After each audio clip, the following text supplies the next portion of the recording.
আল্লাহর রাসূল বলে একটা সময় আসবে, কোন উম্মত যদি আমার একটা সুন্নত ধরে এরকম লটকায়, তো আল্লাহর রাসূল বলে তাকে 1 শহীদের না 100 শহীদের সওয়াব দেওয়া হবে। জান্নাতে যাওয়ার জন্য 1 শহীদের সওয়াবই যথেষ্ট, এইখানে 100 দেওয়া হবে। এই জন্যই হাদিসের শব্দ আসছে মান তামাসসাকা বিসুন্নতি, যে আমার একটা সুন্নত ধরে লটকায়া থাকবে।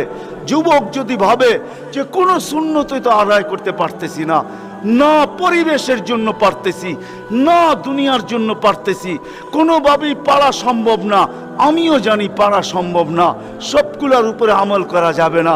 যুবক যদি বলে যে আমি আমার চুল কাটাকেই সুন্নত বানায় আনিলাম, নবীর এই সুন্নত ধরেই আমি আটকায় থাকবো, লটকায় থাকবো, যখনই সেলুনে যাব ওকে বলবো সমস্ত ডিজাইন সরা, আমার নবীর ডিজাইনে আমাকে কাটা দে, আমার বিশ্বাস চুল কাটা দিয়ে সে জান্নাতে যাবে।